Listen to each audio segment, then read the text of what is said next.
Olá, eu sou Paulo Rubens Santiago, professor do Departamento de Educação Física da UFPE, sou mestre em Educação e estou passando por aqui para conversar com vocês acerca do programa Futuris. Esse programa foi aberto à consulta pública na página do Ministério da Educação sob a forma de um anteprojeto de lei. Ele foi aberto no dia 17 de julho desse ano.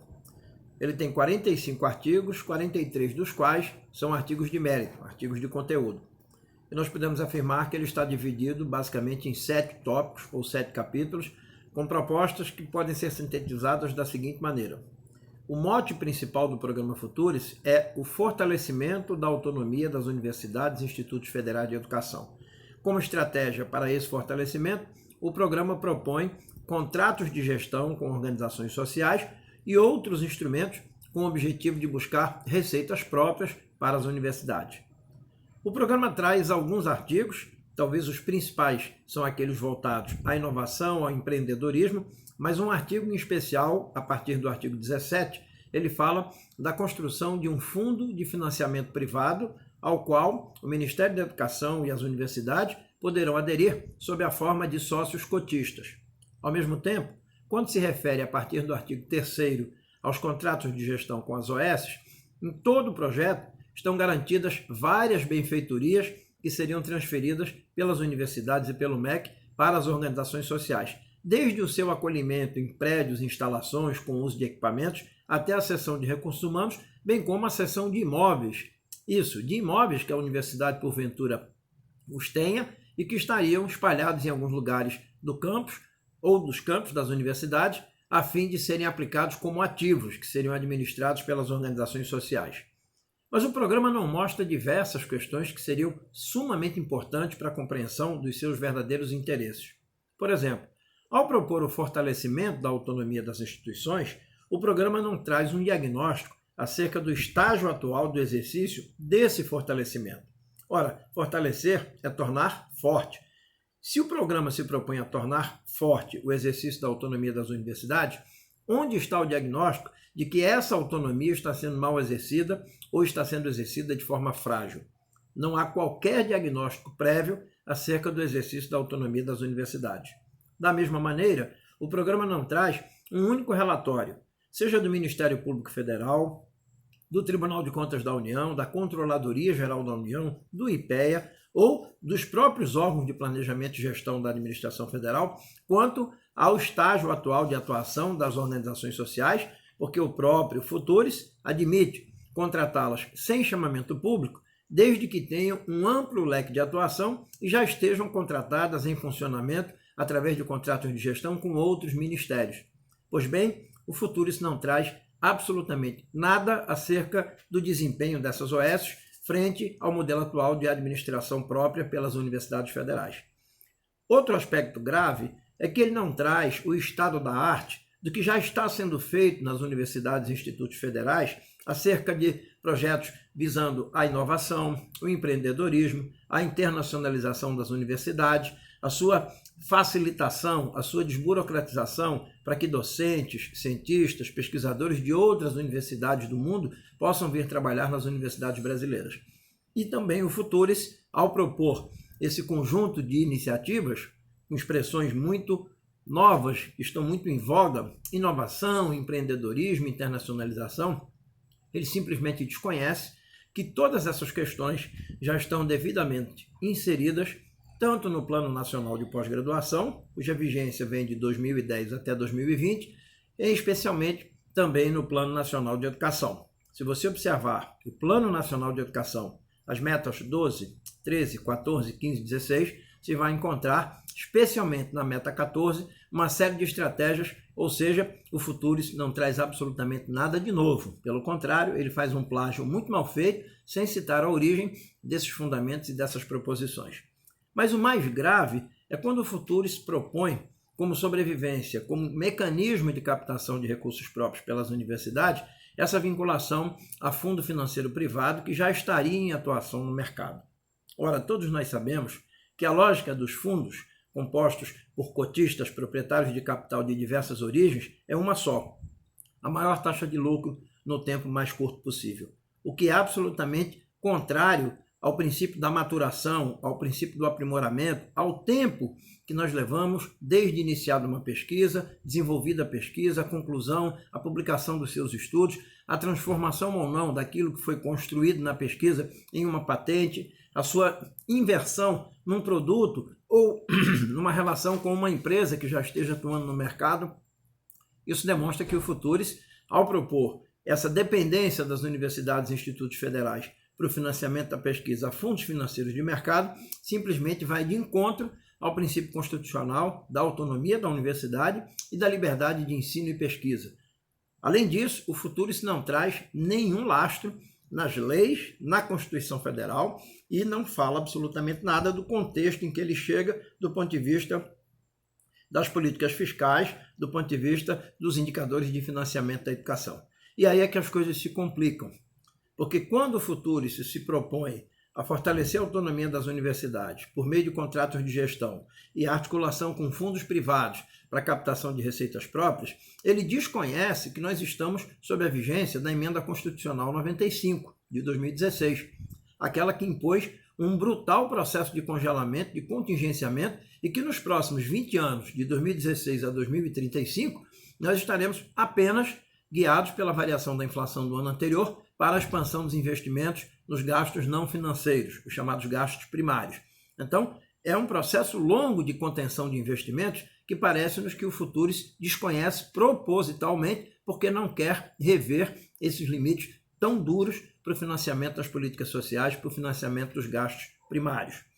Além disso, o programa Futuris não diz absolutamente nada acerca dos desafios para a consolidação das metas até 2024 do Plano Nacional de Educação. É como se nós passássemos uma borracha, jogássemos no lixo de uma só vez o Plano Nacional de Pós-Graduação e o Plano Nacional de Educação. A gravidade é tão intensa que, se vocês observarem quanto o país tem transferido das suas receitas para a educação, para a saúde, para investimentos e também para juros e amortizações da dívida pública, essa disparidade é inaceitável. No estudo publicado no dia 12 de novembro de 2008, intitulado Distribuição Funcional da Renda no Brasil, o IPEA, através deste comunicado, lembra que entre 2000 e 2007, o Tesouro Nacional transferiu 1,267 bilhões para os encargos de juros e pagamento da dívida pública. Para a saúde, foram transferidos 315 bilhões, para a educação 149 bilhões e para investimento em bens de capital, aquilo que move a economia produtiva e a infraestrutura, foram transferidos apenas 95 bilhões. A situação piorou, porque em 2018, há um ano atrás, quando você soma todos os dispêndios que foram aplicados em educação, saúde e investimentos de capital, eles representaram apenas 37,41% de tudo que foi gasto pagando-se juros e amortização da dívida pública. E para o orçamento do ano que vem, 2020, o Ministério do Planejamento, vinculado hoje ao Ministério da Economia, encaminhou ao Congresso Nacional uma mensagem em que os recursos para juros e amortização da dívida explodem definitivamente. Nós vamos sair de em torno de 720 bilhões para mais de 1 trilhão e 200 bilhões só com a amortização da dívida. E se há 2 anos, em 2018, nós ficamos na órbita de 230 a 240 bilhões como pagamento de juros, nós vamos agora dar um salto no próximo ano para 415 bilhões de reais só do pagamento de juros da dívida pública. Esse é o verdadeiro problema, esse é o verdadeiro empecilho, é o verdadeiro gargalo que impede o Estado brasileiro de recuperar as funções que foram delineadas com a Constituição Federal de 1988. E mais, para quem imagina que é possível obter financiamento para pesquisa dependendo de fundos privados, vale aqui lembrar o depoimento de Celso Furtado, quando depois de voltar do exílio praticado após o golpe de 1964, dirigiu-se a uma universidade americana em busca de financiamento para um projeto que ele reputava de grande importância, como de fato era, um estudo teórico acerca do subdesenvolvimento. Disse Furtado há 21 anos, em 1998. Fiz a conferência, fui muito reconhecido, aplaudido, mas o primeiro comentarista chegou perto de mim e disse: esse tema é muito importante, mas aqui você não vai conseguir financiamento porque aqui ninguém tem interesse em financiar uma pesquisa acerca do subdesenvolvimento. Disse Furtado, que colocou a viola no saco e veio-se embora de volta para o Brasil. Da mesma forma, como nos alerta a professora Lígia Bahia, titular da Faculdade de Saúde Pública da Universidade Federal do Rio de Janeiro, quando lembra a dependência que temos hoje das grandes instituições privadas, farmacêuticas, para o financiamento da pesquisa em saúde. Isso nos rouba a autonomia, isso nos rouba a soberania, isso nos impõe um grave dispêndio com o pagamento dos custos e dos ônus dessas patentes, dessas tecnologias criadas por esses grandes laboratórios. Então, nós entendemos que o programa Futuris, além de não enfrentar de maneira contundente a principal causa do subfinanciamento das universidades e dos institutos federais de educação, a principal causa dos cortes nos orçamentos do MEC, do Ministério da Ciência e Tecnologia, o programa Futuris também quer nos roubar a autonomia. Porque ao impor à universidade contratos de gestão que vão ficar na dependência dos rendimentos auferidos com o patrimônio da universidade transformado em cotas de um fundo financeiro, ao nos entregar a interesses dos fundos financeiros privados para a dependência de financiamento da pesquisa, acabou-se a liberdade de ensino, a liberdade de pesquisa, acabou-se a soberania e a autonomia da universidade. E lembremos-nos, a universidade é a principal ferramenta para a construção da soberania de um país. Sem uma universidade assumida pelo Estado, que aliás é princípio constitucional, é dever do Estado. O Estado assume o financiamento da educação superior e da educação básica no Brasil. Para quê? Para garantirmos soberania e autonomia, para garantirmos a liberdade de ensinar e aprender, para garantirmos a produção da infraestrutura, a produção das bases do conhecimento, para alimentarmos um outro projeto de desenvolvimento para a nossa nação. Por isso, a nossa conclusão é que o programa Futuris, que vem muito bem construído, com vocábulos, com expressões que aparentemente são modernas e representariam algo de novo para a universidade, ele representa o antigo, o ultrapassado, o conservador, o obscurantismo que querem impor à universidade,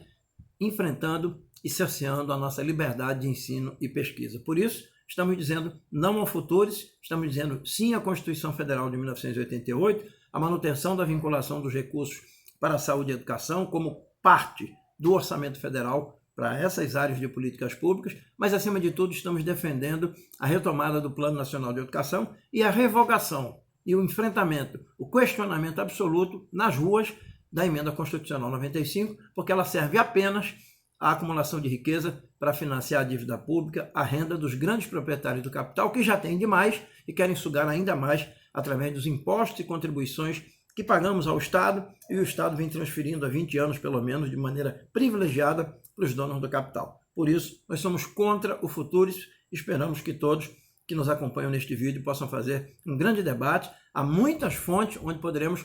constatar, comprovar os dados que foram aqui levantados, e vocês têm todo esse desempenho, todo esse desafio para fazer com que esse debate seja muito profundo, muito amplo, com a maior participação possível, para retomarmos a defesa da universidade pública, gratuita e de qualidade, com autonomia constitucional. Muito obrigado.